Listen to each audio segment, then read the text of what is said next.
All right, I'm going to do the welcome all over again. I'm doing all the technology today, so I'm running it all. So, okay, welcome everyone to our special Galentine's Empowered Woman Speaker Series, Discover Your Confident, Worthy, Powerful You, Self-Love Edition. This is for you if you're ready to believe in yourself, know your worth, and feel confident in yourself and what you offer the world. We're going to be gathered for 90 minutes to be inspired, empowered, uplifted, and transform your limiting beliefs and fears into new beliefs that will take you to the next level in your life and business. We have some incredible speakers today. We're going to have to move fairly quickly through everyone. So if you have questions or comments, feel free to leave them in the chat section and we can answer them there. We have Ilana Schwartz, who will be speaking first on the self-love ripple effect, how your well-being transforms the world. I'll be speaking about the 3 C's to self-love for more confidence. Stephanie Galindo will be speaking on how to love your neurodivergent brain and how to stop beating yourself up for being who you are. And Whitnie Wiley will be talking about fearless confidence, how to turn your self-doubt into strength. So we are live on Zoom and on Facebook Live. So if you're watching on Facebook, I would love to have you click the share button and share it to as many people as we can today, because I want to uplift and inspire as many people as we can. And the replay will also be on Facebook later, so people can share later as well. But if you're watching on Zoom, I'm going to put a link really quick into the chat, a couple links there. And if you wouldn't mind going to Facebook really quick, it's my profile. The link is there. Click the share button so that we can all keep sharing it and we can reach as many women as possible to help them to grow their self-love. And also, if you're not a part of the Confident Woman community on Facebook, I dropped the link there too, so you can go ahead and join the group. And okay, without further ado, we're going to go ahead and get started with our very first speaker. And our first speaker is Ilana Schwartz, talking about the self-love ripple effect, how your well-being transforms your world. Ilana Schwartz is a heart-centered and uplifting speaker, compassionate life magic mentor, and certified fearless living coach and trainer in the Sacramento, California area. She helps women navigate through life's chaos and rediscover their joy, reclaim their confidence and purpose, and create more meaningful connections. As a mom to a childhood cancer survivor and someone who's navigated major life changes, including 4 cross-country moves in the past decade, Ilana understands the power of resilience, hope, and embracing life's unexpected turns. She believes life's challenges can become opportunities to embrace the magic of growth and transformation, inspiring her clients and audiences to turn even the hardest moments into powerful turning points. With her insightful and heart-centered programs, Ilana blends practical tools with a sprinkle of humor and warmth to help women with practical tools and empowering insights to shift their mindset, embrace their inner strength, and show up with intention for the people and moments that matter most. Her approach inspires others to break free from fear, find joy in the present, and create ripple effect of positivity in their lives and beyond. And I am going to go ahead and make Ilana pin her as a speaker. All right, Ilana, take it away. Thank you so much. Yeah. All right.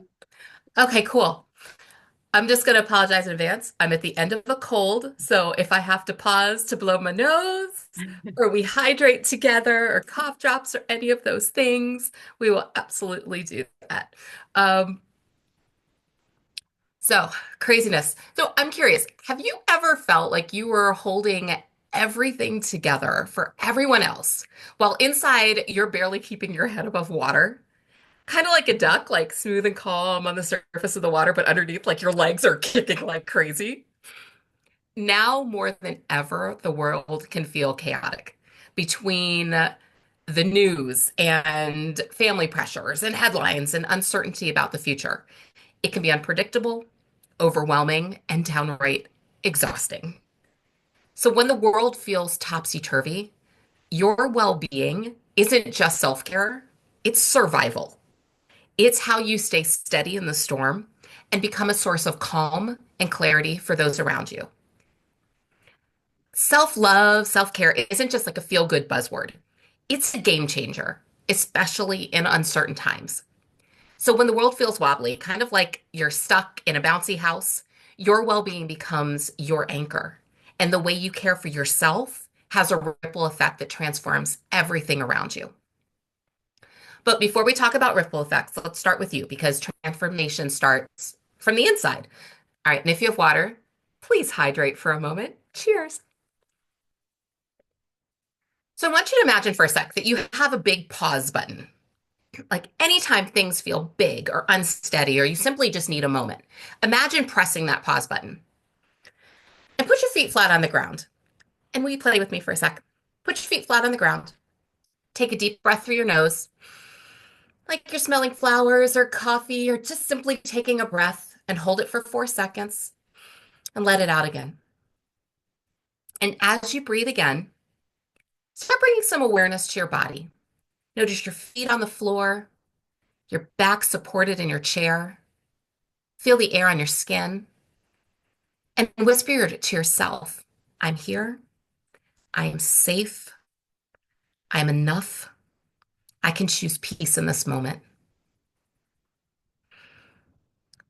Notice how you feel now. A little more present, a little steadier. That's the power of self-connection.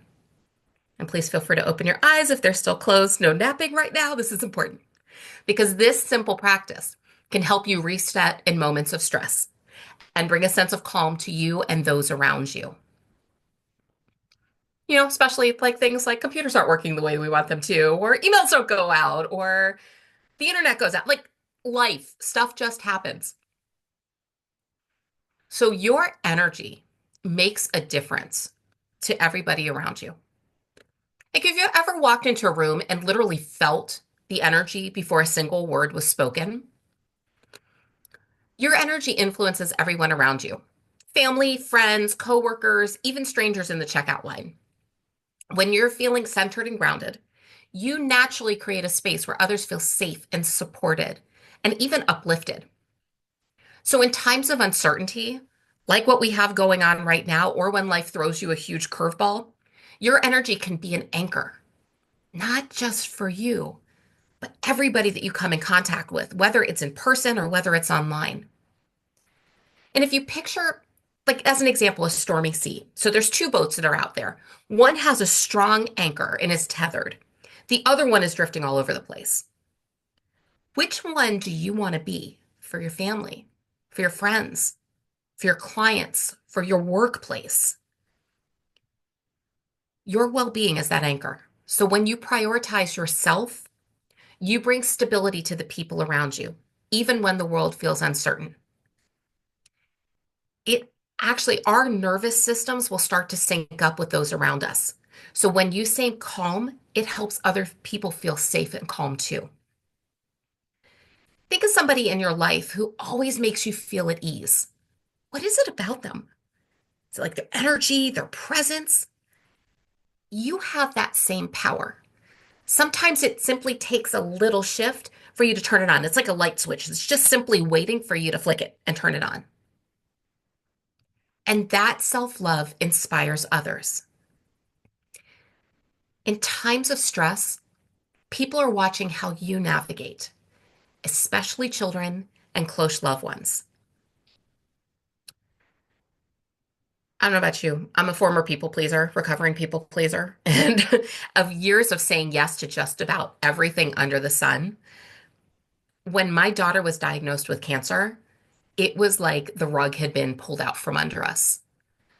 Our entire life became about big words we didn't understand, doctor's appointments, treatment plans, chemo, radiation, trying to figure out how to take care of one kid while the other one is suffering, making sure the family's dead, all these things. And during that time, I was not taking care of myself mentally or physically. And I quickly learned that I needed to lean on others and ask for support. I had to learn how to say no so that I could say yes to my daughter and her care. But I also needed to make sure that I was taking care of myself, mind, body, soul, and spirit. And by making sure that I was filling my own cup first, I was more present for her and my family and made sure that I took care of my own needs. Plus, then I had the space and the grace to find more joy and light and hope in really challenging times. Now, fortunately, my daughter is healthy and thriving and cancer-free. And I am so grateful for the lessons that we went through because of that, because we continue to incorporate them in our everyday lives. So in times of stress, Many of us put ourselves last, thinking we have to be everything for everybody. But what if the true strength is knowing when to refill your own cup? Because when you take care of yourself, it's not selfish. I'm going to say it again. When you take care of you, it is not selfish. You don't just feel better. You become a living example of what's possible for other people. You inspire others simply from that action of taking care of you. How many of you have ever pushed yourself to the brink thinking you have no choice? But you got to burn the candle at both ends. You got to take care of everything until your body just shuts down on you. What if you flipped the script and saw as self-care, self-love, taking care of your well-being as an act of self-leadership? When you say no to what drains you, you show others, especially your kids and loved ones, that their boundaries matter too. When you embrace your imperfections, you give yourself grace and you give permission to those around you to do the same thing. When you prioritize joy, your happiness isn't selfish. It's literally a gift to the people who love you, or people that follow you, or people that care about you because they see that you are choosing to find joy in really crappy moments and when things are tough. And I learned that from my kid, who would walk around bald as a cue ball and make jokes as she's walking around waiting for radiation and putting her little pager to go off. She'd put it on her head and walk down the halls and be like, "Da, da, da, da." But we found humor in the moments that were really tough. And those little changes have really big impact. You do not have to change everything overnight. Transformation doesn't happen in like big, grand, dramatic gestures. Change can sometimes that it can be uncomfortable, but true transformation happens in small daily choices that you make. So here are a few micro shifts that can create massive ripples. That little 60-second reset that we did before, where you pause and you breathe, or you put your hand on your heart and hand on your stomach and take a deep breath and think, what do I need right now? Or you set a boundary.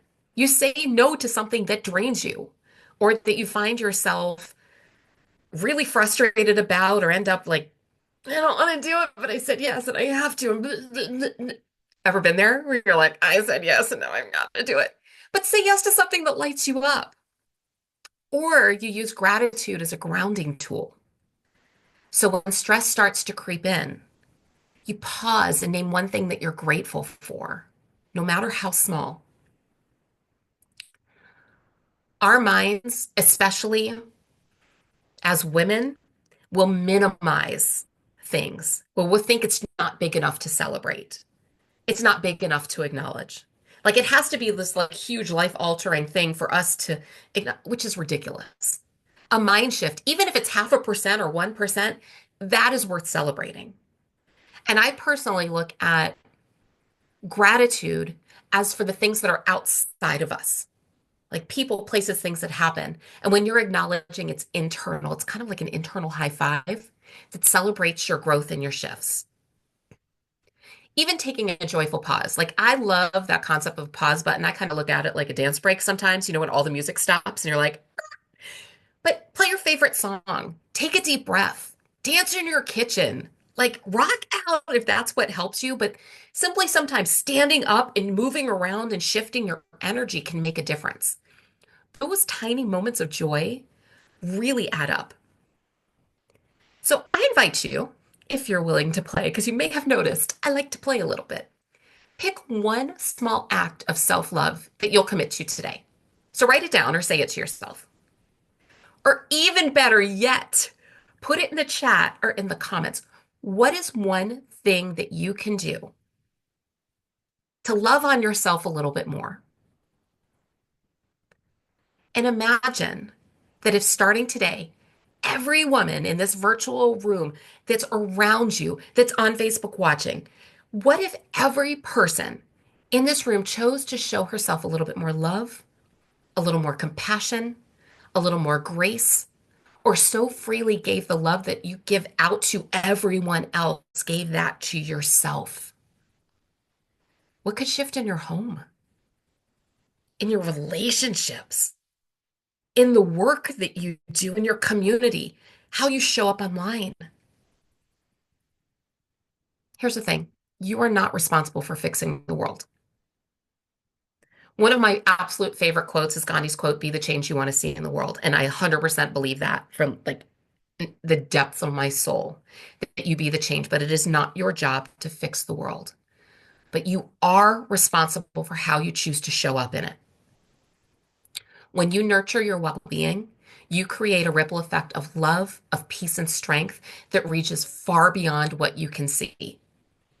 Somebody may see a post that you shared or a moment of vulnerability or something you put out there that was shared by three other people, and all of a sudden, like, oh my gosh, that resonates with me. Have you ever had that happen before? Where somebody's words just landed in the right way that made a huge difference for you? Because you never know what somebody is going through. Just like people don't know the inner struggles and the things that you go through every single day that you don't talk about. But your smile, your spirit, your strength can make a huge difference on someone else. So today I invite you to commit at least one small act of love. Maybe it's resting when you need it. Maybe it's setting a boundary. Maybe it's simply reminding yourself, I am worthy of the same love and care I give to others. Because when you thrive, the world shines a little bit brighter. And let's face it, the world desperately needs more light in it right now. Now more than ever. So if you want to take this a little bit deeper, I've created a simple, practical resource to help you set boundaries with confidence and shift your mindset in seconds. Let me pop that in the chat for you. There's a sacred no script in there. I hope that this link works. I know, right? I actually taught an entire class on the art of saying no and not feeling guilty about saying it. And for somebody who was a people pleaser, it was really hard. I had one of my mentors challenged me to not say yes to anything for 24 hours. And I was like, I, I can't do that. But she said, if you say yes to this, what are you saying no to? And if you say no to that, what or who are you saying yes to? And it really got me thinking because I realized that my yes meant nothing if I couldn't say no. So being able to embrace that is really important. Then I also put a gratitude shifting exercise in there for you too. So I am so grateful for you sharing this space with me. And I know I'm done a little early, which is awesome, but I want you to know that every single one of you is absolute magic. You make a difference in this world. Your voice matters. The more that you love on yourself, it ripples, it raises your vibrations. And please raise your vibrations out right now. Let's create a ripple. Because when we're down and grumpy, that creates a ripple too. Let's put out a little bit more like good juju and good vibes and all the things. And I can't wait to hear all the other goodness that is coming today. And thank you for your time. Yay, thank you so much. If anyone, she does have 4 more minutes, so if anyone has any questions or comments that you'd like to say really quick, feel free. Just wait for a few seconds, see if anyone wants to ask or say anything, or you can even type in the chat too.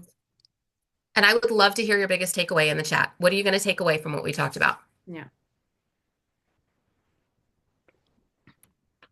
While I'm waiting to see if anyone has any questions or comments, I'm going to put again in the chat. If you're watching on Zoom, please go to that link. That's my profile and click the share button so we can share this. Speaking of ripple effects, right? Let's make a bigger ripple effect with all of our talks today, so that we can help support more people right now. Yeah, make it. Yeah. Yeah, perfect. Okay, doesn't sound like anyone's gonna have any questions, so I'm going to go ahead and move on. Okay. All right, so I am the next speaker, so I'm gonna go ahead and pull up my talk. Um, Give me 1 second. All right, so today I'm going to talk about, let me hit the timer button. So many things to remember. Okay. Thank you. All right, so today I'm talking about the 3 C's of self-love for more confidence. I got my love glasses on. I wish I could see with them on because I would wear them the whole time, but I can't. So so today I'm going to talk about the 3 C's of self-love for more confidence. What does that mean? What gets in the way and why it's important? So very quickly, I know a lot of you have heard my story already, but some of you are brand new. So really quick, I just want to tell you that yes, I am a confidence coach right now. I just realized I haven't pinned myself. I am a confidence coach now, but I used to be a very shy woman, very shy child, very shy woman. And it took me a lot to become the confident woman that I am today. And it's an ever evolving process. So I've always in my life done things to help other people. I've always had this big vision to help others. But I was very shy. So I held back. I was afraid of speaking. I was afraid of speaking up.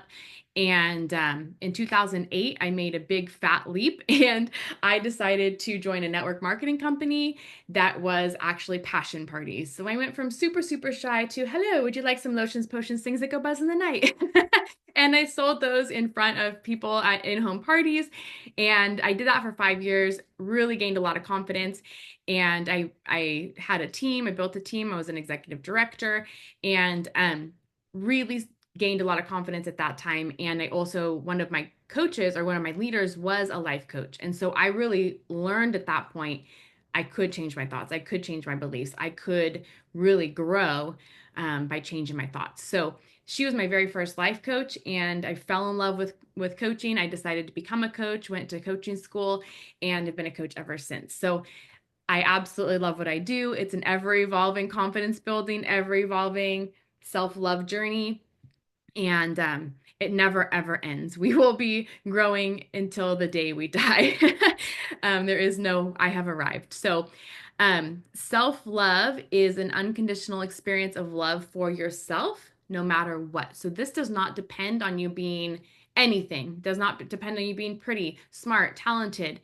It is an unconditional feeling of self-love for yourself. Okay, it's being confident in who you are, the value you bring to the world. It's knowing that you have worth and value that you bring to others. Okay, so when you can get comfortable with who you are and just be you, be yourself, right? Put yourself out there, wear crazy glasses if you want. Like I I've a lot over the years I've done a ton of videos where I pop on wearing holiday glasses or sweaters or different things. At my visioning workshop last weekend, we had big vision glasses and we wore them, in pictures and different things because I love being silly. So just be you. What is it that you bring to the world that's unique to you?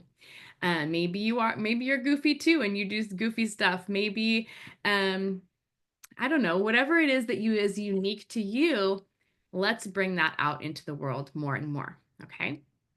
So when you can get comfortable with who you are and just being you, you're going to attract so much more to you that you want.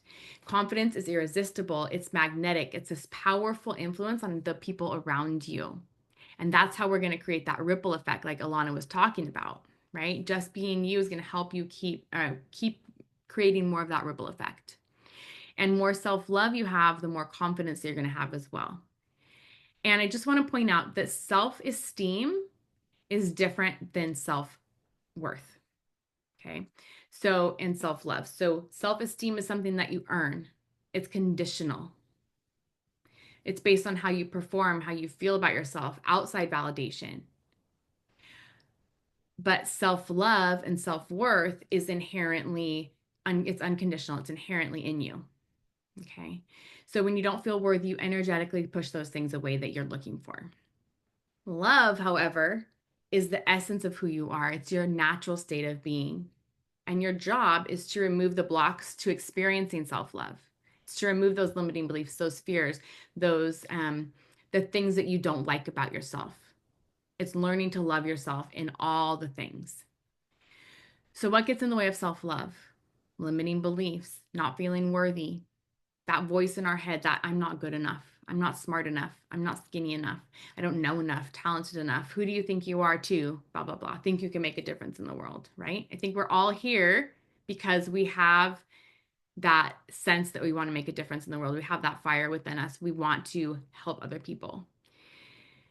So when we don't feel worthy, is because we don't love ourselves enough. We don't see our brightness. We don't see our light, right? And we can't outperform our self-image. So if we don't see ourselves as lovable or worthy, we can't attract the things that we really want, right? And what we really are striving for, those desires. So also, as Ilana was saying, piggybacking on that, we think that loving ourselves and putting ourselves first is selfish or self-serving. And we have to give to everybody else first, right? And we deplete ourselves. But we can't give from an empty cup. We have to fill our own cup first. We have to put on our own oxygen mask first, right? And so we have to really look at ourselves first. Where can I love myself more? Where can I fill my cup more? Because the more we can fill ourselves up, the more we can give to others. So you are really in charge. You're the one that's in charge of your thoughts and what you choose to believe, whether you decide to listen and agree with yourself or not, right? You get to choose. You get to say, oh, I'm having that thought again that I'm not enough, or oh, that I'm stupid, or that I can't do this. Is that true or is that not true? You have to start asking yourself, is this true? Is this thought that I'm having really true? Where did I get that idea?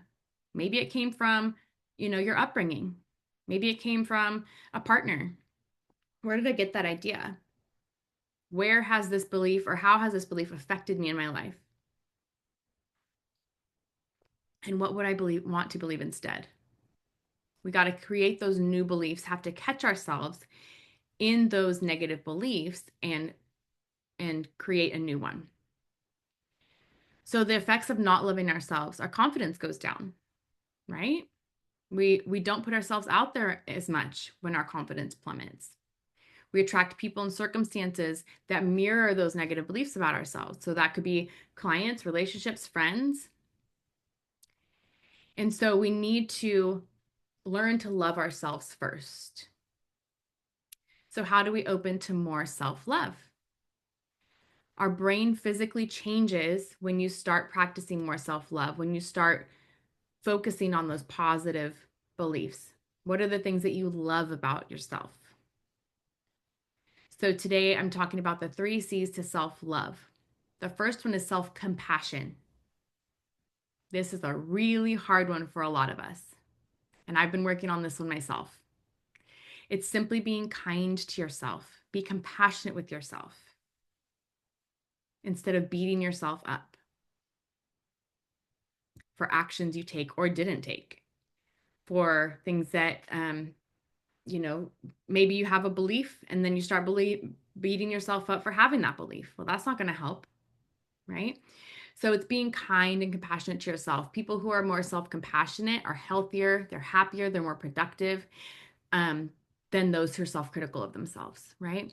So no one's perfect, right? I'm a recovering perfectionist. Anybody else a recovering perfectionist in the room? I'm also a Virgo, so it kind of comes with the territory.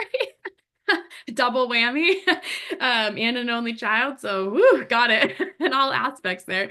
But I am working really hard to embrace imperfections, to say, you know what, done is better than perfect. I could spend forever working on a project to make it perfect when it's never going to be perfect and not helping people. More, I could put it out there, not perfect, and embrace those imperfections and say, I'm helping people.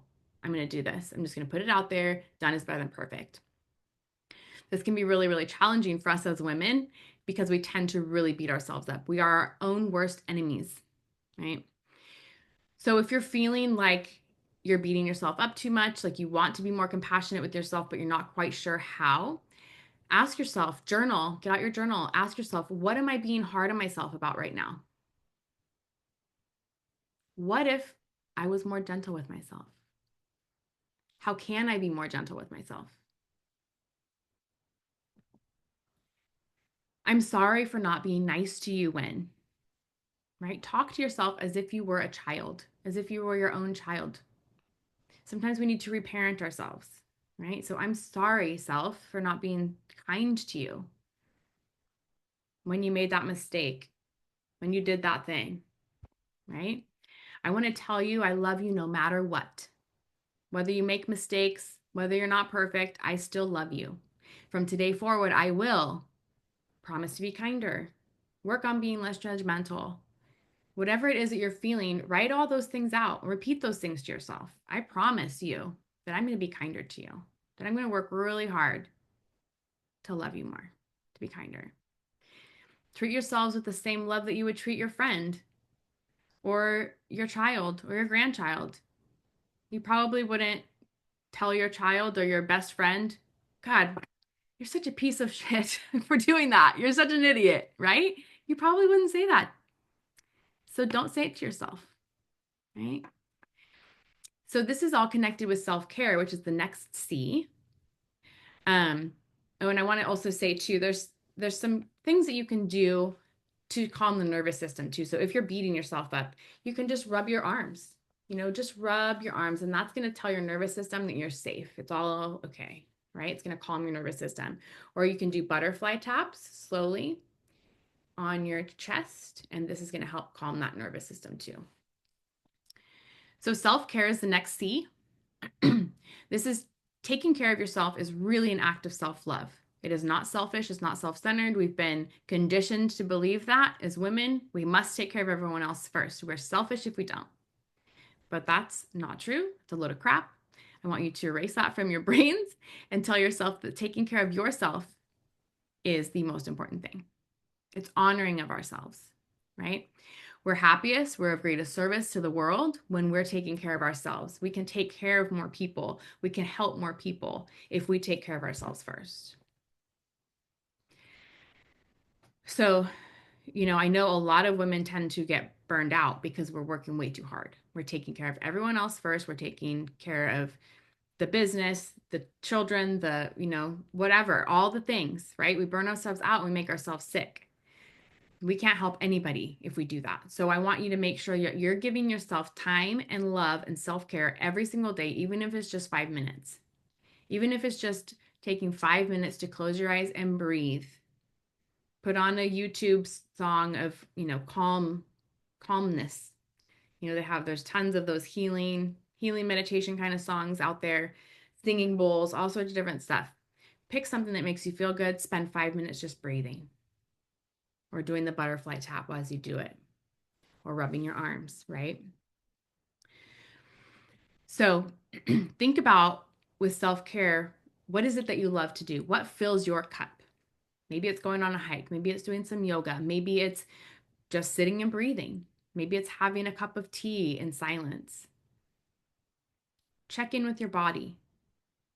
What do I need right now? Okay. And I know a lot of us, we have family, we have friends, we have business associates. They're asking us all the time, can you do this? Can you do that? Will you help me with this, that, da, da, da, da, right? We're being pulled in all these directions. One tip is if you're being asked for things by other people, or even yourself, if you're saying, oh, I really want to do this, this, and this, check in with your body. If it feels constricted, right? If it's like, oh my God, this is making me feel stressed. This is not something that feels really good right now. We're not used to doing that. A lot of us not used to checking in with our bodies. So check in, see if it feels constricted. See if your breathing stops, right? Am I still breathing when I think about doing this? If it feels constricted, say no. Don't do it. That's okay. You can say no. No is not a bad word. So if it feels light and energized though and excited, say yes. That's a yes answer. If it's a hell yes right away, then you say yes. If it feels constricted, if you stop breathing, if you're getting panicked, if you're stressed, say no. Your body will tell you. Okay. And the third C is no comparisons. This is a big one for women. We tend to compare ourselves so much, right? Our bodies, our relationships, our families, our successes. We go on social media and we see our friends and family members who look so happy sharing all these things that they're doing. And we think, oh man, I wish my life was like that, right? We start comparing. I wish I was as successful as that. When we compare ourselves to others, it just brings us down. Okay. We need to stop doing that. Social media has made it very easy to compare ourselves, and we just don't know what's happening behind closed doors. We don't ever know what the real story is. So, comparing ourselves is just shooting ourselves in the foot, right? It's just going to make us feel bad, and we really don't know what the real thing is happening. So, we want to stop doing that. Okay. Um, So I also want to point out, I said this at my event last week, and everyone was like, oh my God, that's yes. I say, if you spot it in someone else, you got it. So if you're looking at someone going, man, I wish my life was more like that. More, I wish I was more like that. I wish da da da da da, right? If you see something in someone else that you think is brilliant, or you think, oh, I really love that about that person, you have it in yourself. Okay, if you spot it, you got it. So in terms of comparison, and some more journaling prompts. Write down all the ways that you compare yourself to others, and then write down all the things that are great about you. Okay, so if you're comparing yourself, write it down. Well, oh, here's Gracie. Come to say hi. Say hi. Um, Write down all the ways that you're comparing yourself to others, and then write down all the things that are great about you. Well, I have this, I have that thing too. If you're spotting it, you got it, right? Well, I have these things, and I have all these other things too. Start writing all the things that you feel are great about yourself. Write down all the things you love about yourself. Okay. Even write down the things that you don't love and then say, I love you. You know what, little tummy pooch? I love you. Right? Whatever the things are that you don't love about yourself, start saying, I love you to those parts. Even if that's too hard, you can kind of make a slow gradual uptake to that. I'm growing to learn to love you every day. I'm learning to love you more every day. Okay, because sometimes that I love you feels like too much sometimes. So I'm growing or learning to love you more every day. Okay. So when you're relaxed, when you're allowing, when you're joyful, what you want will come to you. When you love yourself more, when you love your life more, when you can stop comparing yourselves to others, when you're more compassionate with yourself, you're going to attract more to you. You're going to be able to make a bigger impact. Okay. You're going to start becoming a magnet for all that you want in your life. So I want to remind you as I close out, you're powerful, you're valuable, you're a bright light in the world, and it's time for you to stop shrinking so that you can share your message and you can and change more lives. You're put on the planet for a reason. We all were. So I want you to remember that you are powerful and you're valuable and you're a bright light in this world. Okay. So I want you to get out there and make that impact you're born to make. The world needs you more now than ever. Okay. So for everyone here, I'm offering a free Confident Woman call, and we're going to talk about self-love. We're going to talk about confidence. We're going to help you get to the next level of your vision and your self-love and the things that you're looking to create in 2025 and beyond. So you might be super confident right now. You might be saying, you know what, I'm really confident. I don't know if I need that call. I'm happy that you are super confident. I love that. And I will also help you to see where the places are where you can gain more confidence. Okay, where you can love yourself more and we can expand your vision even bigger so that you can create more of what you want in your life. We're going to help you get to the next level. So if you'd like to book the complimentary call with me, just type call in the comments or send me a message and I will reach out to you. So just type call and I will get you on the schedule. All right, everyone, thank you so much. And I am going to turn off my timer and introduce our next speaker. Gotta find the notes for the speaker. Here we go. All right. Okay, Stephanie Galindo is our next speaker. So I'm going to pull Stephanie up on the screen, pin her. Da-da-da. Okay, and unpin myself. All right. So, welcome, Stephanie. Stephanie's going to be talking about how to love your neurodivergent brain and how to stop beating yourself up for being who you are. Stephanie's a life coach and for neurodivergent brains, spicy, queer leaders, entrepreneurs, ex-religious wanderers, and everyone in between. She grew up in a different culture and is a third culture kid. She'd always felt like she was on the outside looking in. It used to feel like a deficit, but it turns out that coaching is always looking for a situation from the outside in, examining both the experience and the perspective itself, which is what she learned to do from that same lens, outside lens. Unshaming your brain, habits, and emotions is the foundation of all the strategy, execution, and leadership that she does with clients. And she just opened her long-standing ADHD group coaching cohort to new members. All right. Awesome. Take it away, Stephanie. All right, thank you. Um, I am used to a lot of interaction, so feel free to interact in the chat with me. I since I mostly have ADHD clients, we like to do a lot of side quests.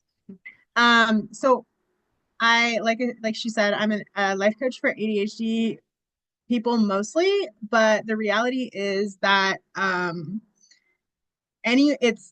especially what I'm talking about today is going to be really beneficial to you regardless of whether or not you have ADHD. And basically, you can apply these concepts to yourself, to someone that you know who has ADHD, or just any area of your life where you feel like you fall outside the norm.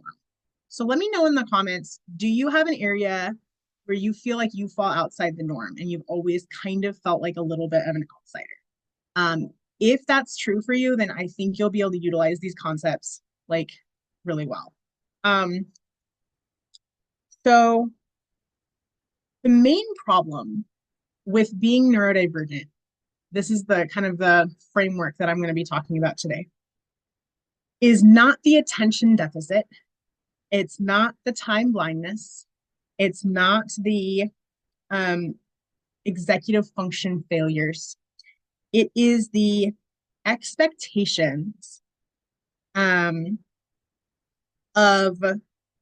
doing things the same way as other people. It is the criticism for being different. And it is the perception of failure that becomes ingrained in you.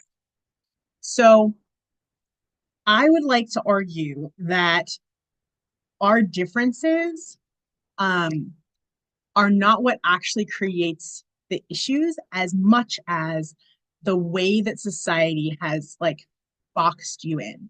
And so as you can see, like that applies to all of us in different ways. How much less would our differences be a problem if there was zero shame? If there was zero sense of failure? If there was zero masking? And what if all of our differences were met by nothing but curiosity, acceptance, and a growth mindset that said, like a science experiment, right? Like, it's curious that that's different. What could we do, right? If we were always exploring new iterations of working with our brains, then we wouldn't need to change everything about how we function in order to still be really whole and complete in society. Does that make sense?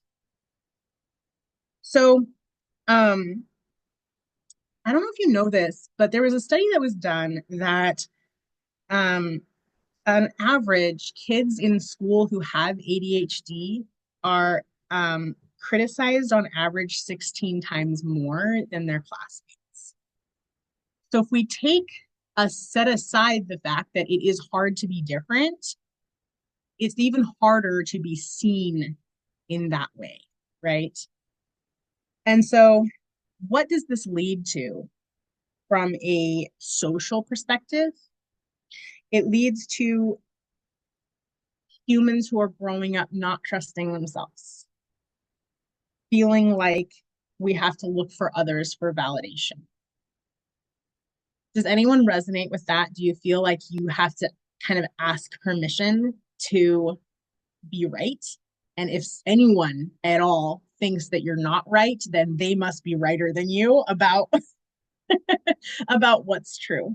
And so we look outside of ourselves for validation. And like I said, everyone can resonate with that, right? But if you have a brain that is wired a little bit differently, then you're going to experience this 16 times more, right? You're going to experience this so much more. And so from a social perspective, that's kind of the change that you're going to feel. From a practical perspective, if you have a brain that is wired differently, then you're going to, because everything that everyone around you says is easy isn't easy for you, then what you'll learn to assume is that if something is easy, it's not valuable, because everything that everyone else said was valuable was really, really hard for you.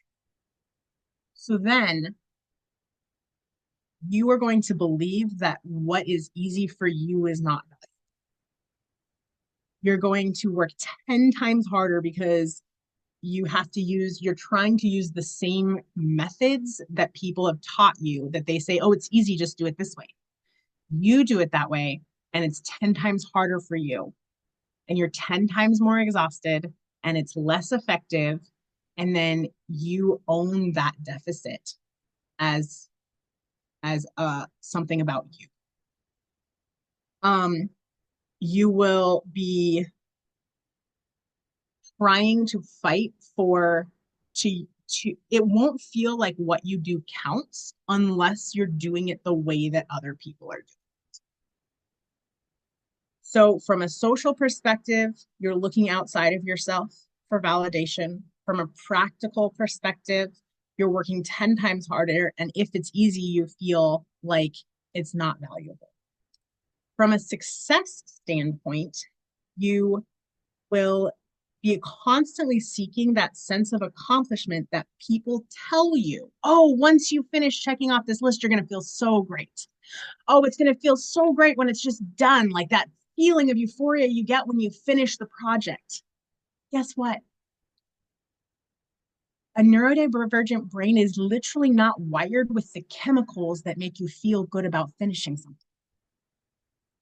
So then you are doing the same things and you're finishing it, but then you don't feel anything from that. And so there's no internal intrinsic reward for accomplishing the same things that other people accomplish. Then you're so confused because you're like, you end up with a prediction error where you think that you're predicting that you're going to feel good after you finish this because that's what everybody told you would happen. You finish it, you don't feel good. So then your brain naturally finds another project or another thing for you to do immediately to try to get that feeling. So then you start another project and you never stop to celebrate that you finished and that you accomplished anything. Then you'll never feel like you will never arrive at that place where the things that you did were worth it. So from a success standpoint, all of these voices that like the framework we're trying to live in that isn't the framework that's natural to our brain leaves us constantly feeling at a deficit, unaware that we are actually accomplishing things or being successful. There's no gauge of when we've succeeded or done enough. So there's never a point where it's like I was always told, like, eat the frog, do the hard thing first. You do the hard thing, you don't feel better. You don't feel like doing the easy things. And there's never a point where it's like, okay, I've done enough and I can be done and I can rest. And then in this hamster wheel, we end up experiencing more burnout or depression because those feelings of accomplishment aren't coming in the moments that we were promised they would come. So how do I feel like that's relevant to you and to self-love and to Galentine's Day is whether you have ADHD or a neurodivergent brain, whether you have know someone who has or have experienced being an outsider, um, I feel like these things can affect all of us in those ways. So drop it in the chat just because I know that it's my talk is a little bit more kind of niche to some people. I'm interested to know if you are like if that lands as a problem that any of you have experienced. So please let me know. So what do we do when um, we are aware of these things? So when you look at the problem not as I need to fix the way that I do things or the way that my brain operates, and instead we think about the problem being all of the social expectations and voices and criticism that we have internalized because of the way that our brain functions. When we look at that as the problem, instead of looking at, our brain as the problem, then the types of questions that we end up asking are really different. So the first step in experiencing this differently is to get curious about two things. Just get really curious about how you're experiencing these different areas. And then secondly, get really curious about the intelligence in your brain for the way your brain is naturally responding to these. So let me give you some examples. Socially, we can ask the question, what would I do differently if I believed that my own insight was equally valid as the people around me?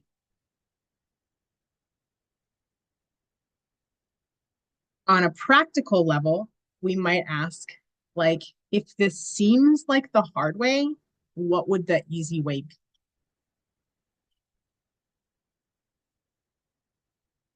And why do I assume that my way is less valid than theirs? Something in the practical elements that I want to mention is that a lot of times we have this belief that unless we checked it off first, or sorry, unless we wrote the list first and then did exactly what we said we were planning to do today, then whatever we did isn't valid.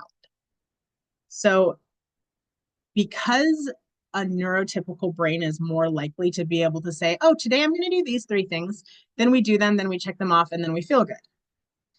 A neurodivergent brain is more likely to think, oh, I'm going to do these 15 things. That doesn't feel good. So we don't end up doing those 15 things. Instead, we just go and putz around and do stuff. We get to the end of the day and we have no idea what we did, and we feel like we did nothing. The truth is that even within that scope, we probably did a lot of things that were very valid. But we have this ingrained belief that it is not valid unless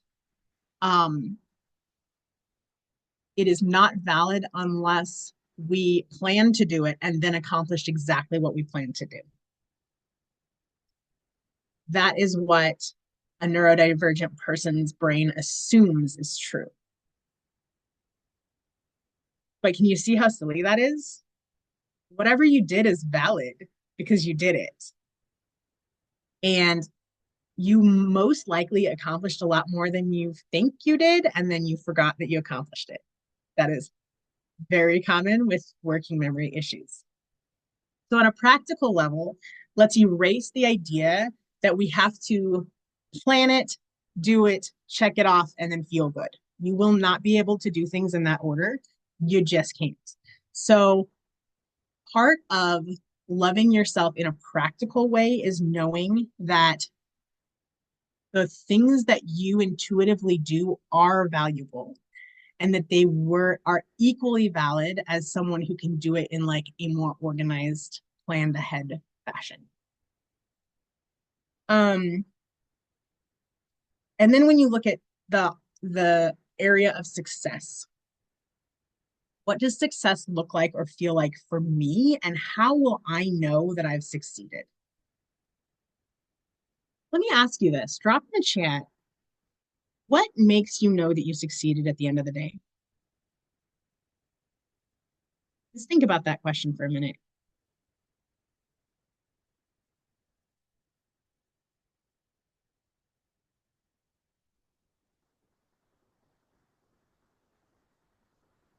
I'm able to cross stuff off my to-do list. So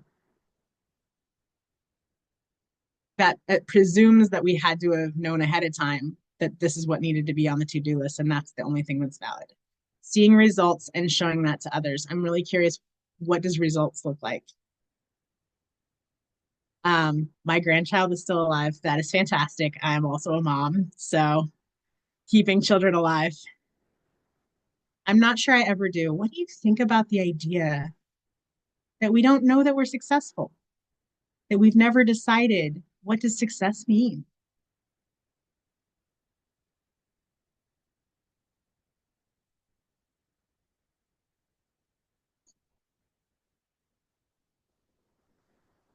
Just starting to look at those questions and consider that your way of doing things is valid no matter what your brain is like. That maybe it was created in a way on purpose for who you are and how you're supposed to get things done. And let's question the idea that success has to look a certain way, and that we need to validate our existence on a daily basis based on certain criteria. Just get really curious about that. I want to spend the last few minutes sharing a little bit more about how to ask ourselves, how to ask our brains where the intelligence is that we're already experiencing, that we're not noticing. So people who have neurodivergent brains also tend to have a lot of perfectionism, a lot of procrastination, and experience a lot of burnout. I'm sure you all do also in different ways, right? So type in the chat one area that you feel like this is something that I struggle with. Is it perfectionism? Is it procrastination? Is it burnout? Trying to think of what other things are associated often with ADHD. But if you have one of those, I'd love to hear. One of you says combo of all three. Okay, so let's talk about, perfectionism. All right, so let's talk about perfectionism for a second. When you think about being a perfectionist, do you think, oh, this is a failing of mine, like this is a fault? The reality is that perfectionism is there for a reason. There is a reason your brain decided that it needs to either be perfect or it's not worth it. It very much could have been because as a child you were criticized. Again, criticism really messes up the way that we like experience life, right? So it could be that criticism as a child made you feel that if it wasn't complete, you didn't have anything to show for it, right? That it wasn't valid unless it was completely right and nobody could say anything negative about it. So where's the intelligence in your brain telling you that? The intelligence is that there was a time when that was 100% true. As a child, it is important that you make the people, your caregivers, happy. And if presenting something that wasn't perfect did not make them happy, then your brain is learned realistically that perfectionism was necessary. And so what your brain is doing now is trying to keep you safe. Let's think about burnout. Burnout does not sound intelligent, does it? But the truth is Burnout is a fail-safe to when you have worked too hard or you worked too hard in the past. It's not, it's saying, burnout says, I am not willing to continue being pushed this hard. Procrastination is often intelligent also. Fear of success, that's really, yeah. Procrastination is often, there was a reason why we shouldn't start this project, right? And that reason is valid. And so my point is that in the midst of all of these things that we think are negative, that we need to heal, that we need to solve for, that we need to fix, there is intelligence as a starting place. Find the intelligence, and then you can find the solution, rather than trying to just like push it aside and bully our way forward. Does that make sense? Hopefully that was helpful. I like your ending sound. That was fun. It's very dramatic. And I'm glad I like finished the sentence right in time. I didn't realize that would happen. Sorry about that. I'd love to hear your main takeaways before I pass the baton.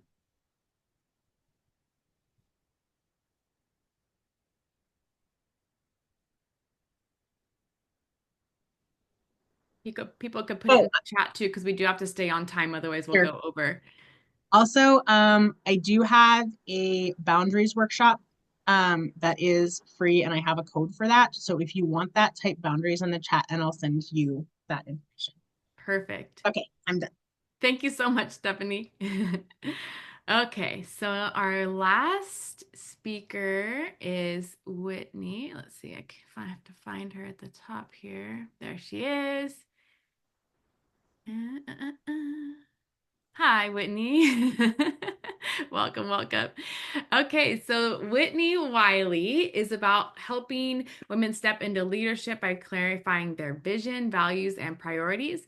As a coach, speaker, writer, and podcaster, she's on a mission to guide women from self-doubt to self-assurance, helping them overcome obstacles and lead with purpose. Whitnie's secret sauce: empowering women to align their personal and professional lives so they can lead authentically and crush their goals. Whether you're in a career or looking for your next big move, Whitnie's got the tools to help you lead with confidence and make an impact. All right, Whitnie, take it away and let us know what you're talking about today. Awesome. Thank you, Erin. Yeah. Ladies, have you ever felt like your biggest dream was slipping away and that there was nothing you could do to stop it? Yeah, I have too. And I stood at the crossroads of self-doubt and fear numerous times. But each of those moments, every single one of them helped me to build the confidence that I have today. And today I want to talk about turning self-doubt into a strength. And I'll share how you can transform your life, not by avoiding challenges, but by embracing them. You know, we live in a society, and it says in one of our country's founding documents that we are entitled to life, liberty, and the pursuit of happiness, right? And we're not guaranteed happiness. We're not guaranteed all the things that we want. We're not guaranteed to be confident as we pursue them. And so I want to share 3 key strategies that can help you turn your moments of uncertainty into opportunities for growth. And so the 3 takeaways that I have for you today are to embrace setbacks as stepping stones, right? The things that we go through are the things that we can grow through. Finding your why, and that you build confidence by trusting yourself and taking action. It's action that's going to make the difference. It's not about sort of thinking our way into confidence. So I want to take you back to a time when I thought my dreams were over. So I've always loved math. And I know that's weird for a lot of people. When I was a kid, I was into math and puzzles and numbers and formulas and equations and solving things. And math just made sense to me. But life, as I would find out, doesn't always add up how we expect. And the first time I went to college, and I say the first time because it's been several times since I've been to college, I thought I had everything all figured out. And I was 16, had just turned 17 when I went to college for the first time. Uh, I was young and convinced that I knew better than my parents. Long story short, I flunked out and immaturity had gotten the best of me. But after some time, I picked up and went back to school, went to community college, and earned my associate degree.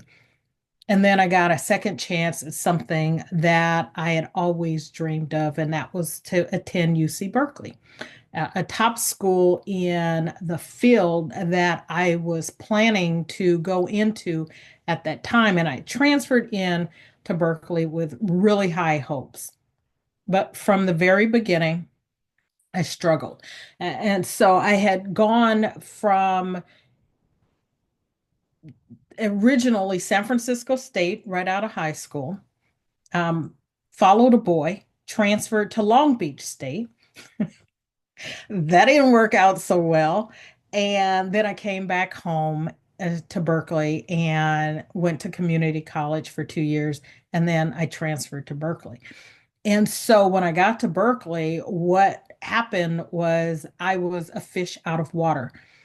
All my peers had been developing relationships, right? They started as freshmen, they'd lived in the dorms, they'd had bonds and relationships.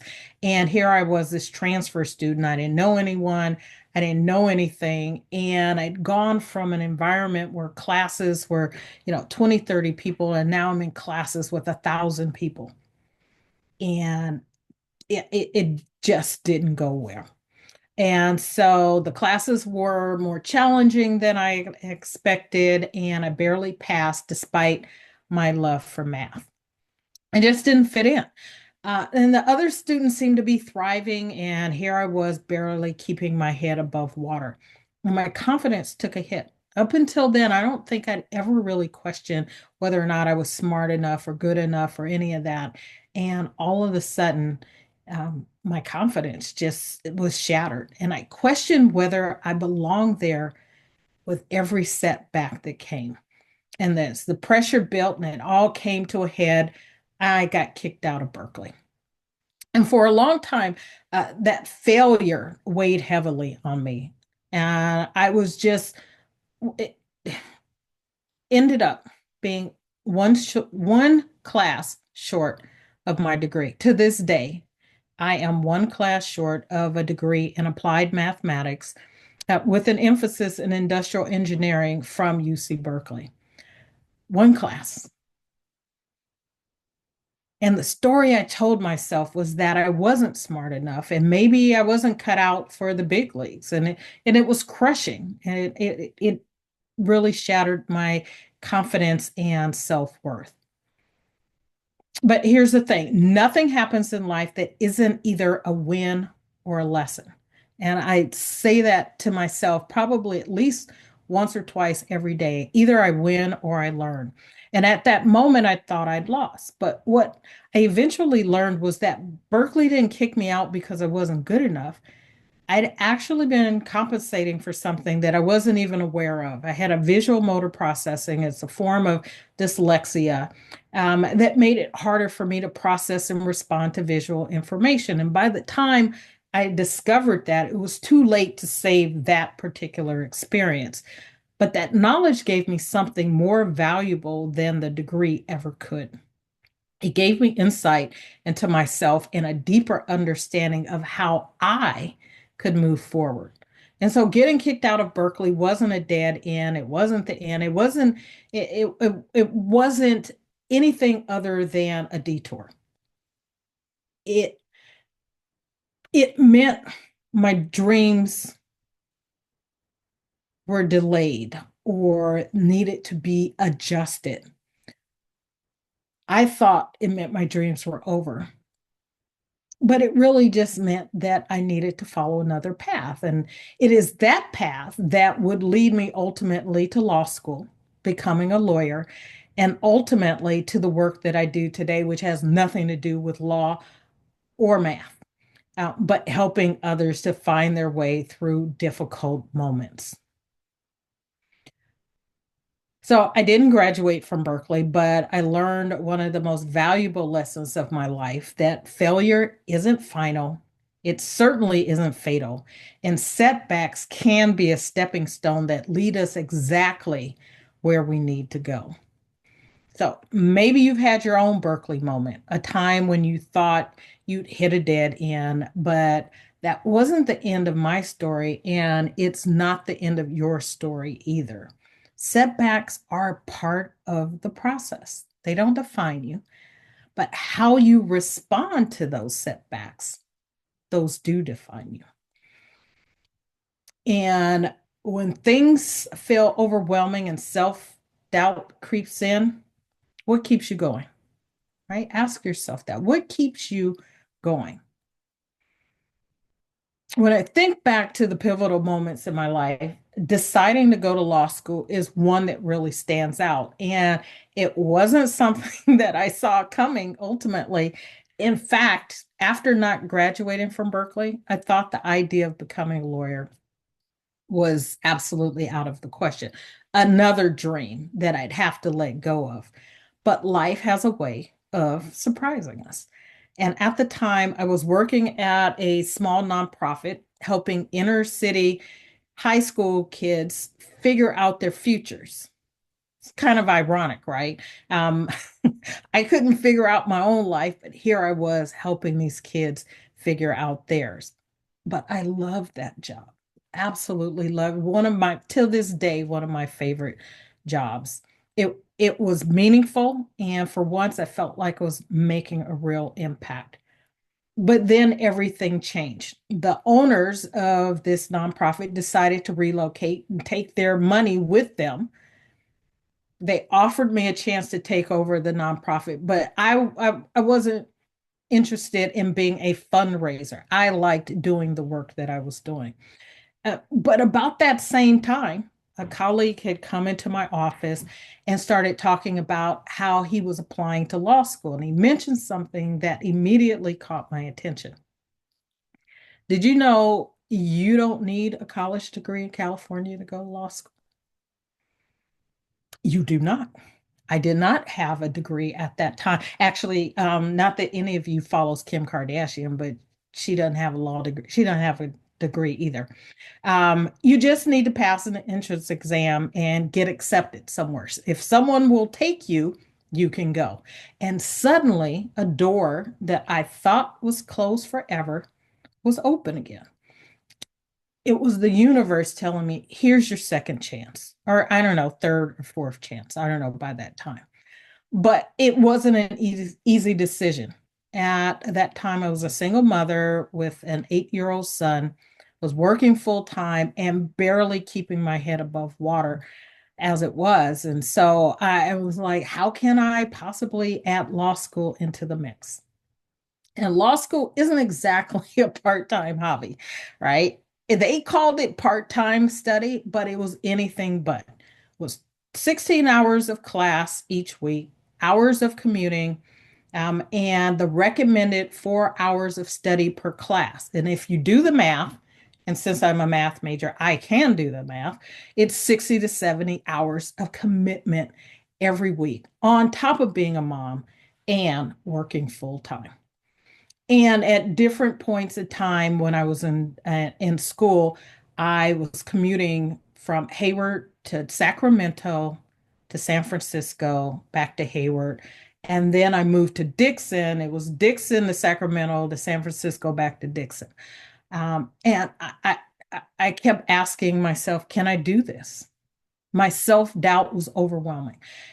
Was I biting off more than I can chew? And the fear of failure hung over me like a cloud. But something inside me kept pushing me forward.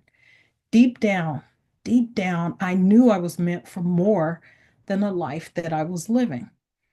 That there was a purpose pulling me through the uncertainty, even if I couldn't see the whole path that was before me. So I applied, I got accepted. I started in the fall of 1996. And let me tell you, it wasn't easy, right? Juggling all those responsibilities at once. And there were times when I thought I was going to break under the pressure. But as hard as it was, actually, I loved law school and I thrived there. It provided intellectual challenge. I loved figuring things out, right? I told you earlier, I'm a problem solver, and debating legal principles, I just found really fun. It was like I had found my element, right? And despite all the obstacles, uh, I graduated near the top of my class. I was, depending on who does the math, I was second or third in my class. And I passed the bar the first time. Something less than half of bar takers did at the time. So what I want you to take away from this is not that, I'm so great and I went to law school, but the key to pushing through your doubt is finding your why, right? Figuring out why are you doing what you're doing. For me, I didn't have all the answers. I didn't know how I would balance everything, or even if I could balance anything, or if I could succeed, but I knew why I was doing it. I wanted to have a better life for myself and my son. And I wanted to use my skills and intellect in a way that was meaningful. And that sense of purpose was what kept me going when things got tough. So it doesn't matter if you have the whole path figured out. What matters is that you're connected to something deeper, a vision, a purpose, a why that keeps you steady when everything else feels like it's falling apart. And that's how I made it through law school. And that's how you make it through any challenge in your life, right? You don't have to have it all figured out. It's not about knowing the how, but knowing the why. And when you're clear on your purpose, it anchors you in the storm. And I believe someone else said that earlier, something very similar to that. I think it was Ilana that said something very similar to that earlier, right? Clarity of purpose gives you the strength to keep moving forward, even when doubt is at its loudest. Now, let's talk about what happens when you take that first step, even when it's filled with doubt. So I made it through law school, I passed the bar, and I got what I thought at the time, anyway, was going to be my dream job. Well, almost. But that's another story for another time. Just know that 17 years later, it was time for me to make a change. And leaving my job to become a full-time entrepreneur was one of the scariest things I've ever done. At the time, I was working as a lawyer and a lobbyist for a statewide trade association representing public water agencies here in California. It was stable and comfortable and everything you'd expect from a successful career. But something inside me, still nagging, kept whispering that I was meant for more, that there was more. And I knew I had a bigger purpose to fulfill, a calling that I wasn't living out in that job. So 6.5 years ago, I leaped. My husband actually encouraged me. I wasn't happy in my job, and he said, if you don't like it, leave. I was like, yeah, I'm not finding the other job that I want. He's like, then go to work for yourself. I was like, yeah, I don't want to do that. And it wasn't that I didn't want to, I was afraid to. But after some push and from internal and external and things that were happening on the job, I left the security of that position to start my own business and pursue entrepreneurship full time. And I had this vision of helping women step into leadership, guiding them to align their personal and professional lives so that they could lead authentically. And what I was living was, I would say, less than stellar leadership. And so I went back to school and I got my bachelor's degree in organizational behavior and leadership, and then went on and got a master's in organizational development and leadership. And I just knew there was a better way for people to lead. And that was the impact that I wanted to make. And it was very exciting at the point at which I decided to leave. It was exciting at first.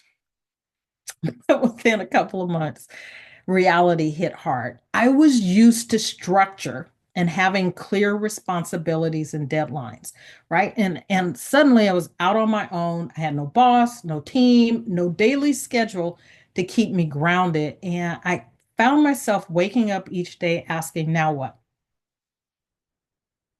Have you been there? Right now, what?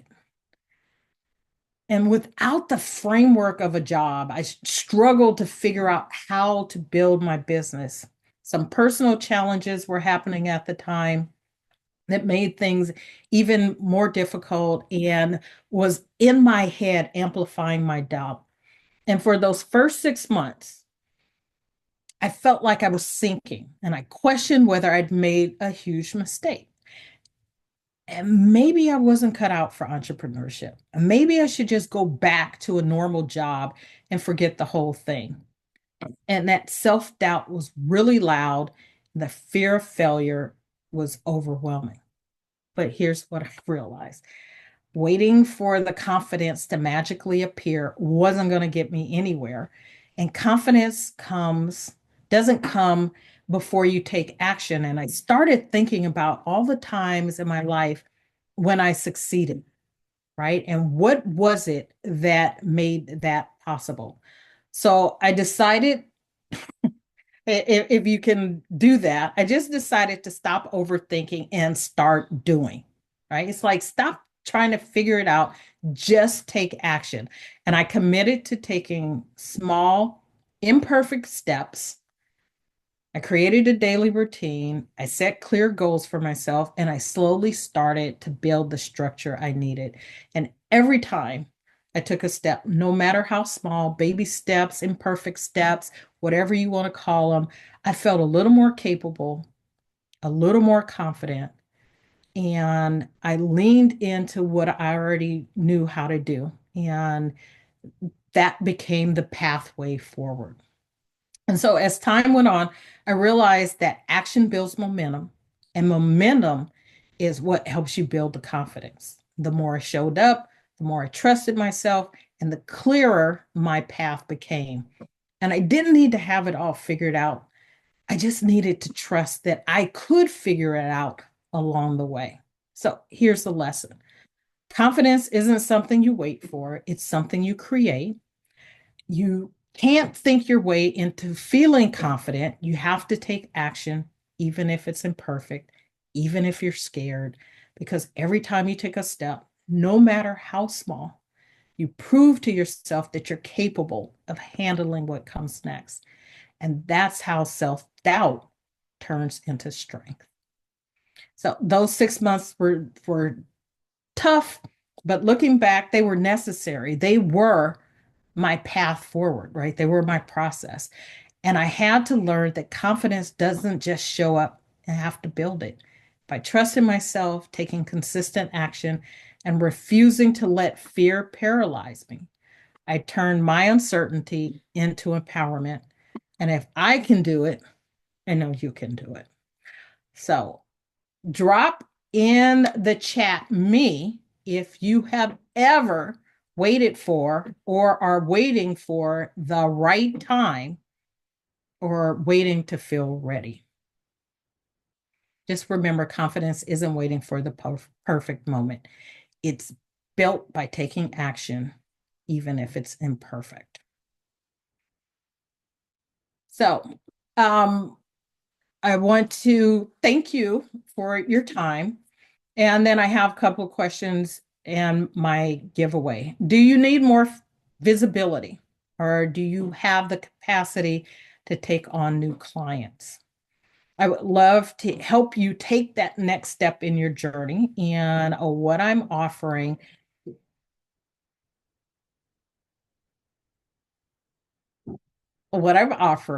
is an opportunity to join me in online and or in-person networking events. I'm going to drop my email in the chat, and if you are interested in learning more of how I can help you with that, just send me an email with confidence as the subject line, and we'll make that happen. So again, thank you. And Erin, thank you very much. Thank you, Whitney. That was so good. And at the end, what you were sharing, I don't know, some of you might know Katerina Rando, but she always says, stop getting ready to get ready and just get going, just do it. Because we tend to spend so much time getting ready to get ready to get ready to get ready, and we never take the action and just do it. So thank you so much, Whitney, and everyone. Make sure if you wanted anything from any of the speakers, any of their free stuff, make sure to type in the things that they had asked you for. And speakers, go ahead and type in again what the word or whatever you wanted them to type in, and I will say mine too. So again, as we wrap up, if you already aren't a part of the Confident Woman community on Facebook, I will put the link in there as well in the chat so that you can join the Facebook group. If you haven't clicked the share button, we are ending now, but if you click the share button on the live Facebook feed, it will go out to more people and they can watch the replay. So please do that as well.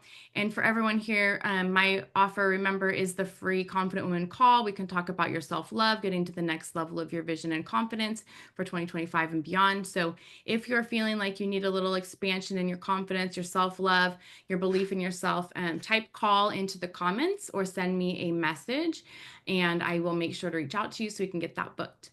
If you enjoyed the call today, hopefully you did and got lots and lots of value. We do this every month.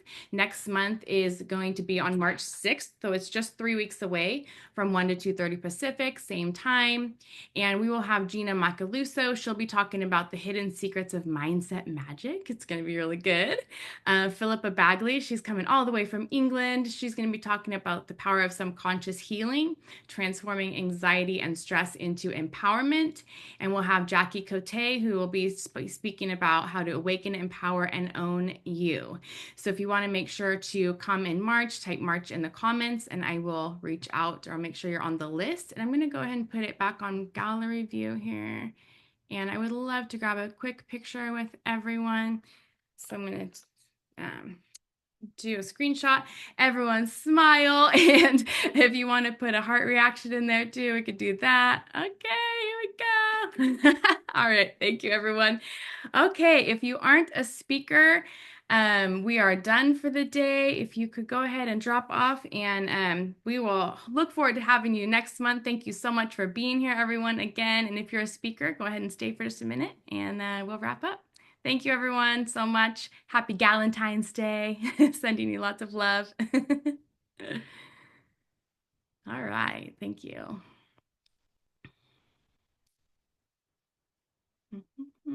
Oh, and let me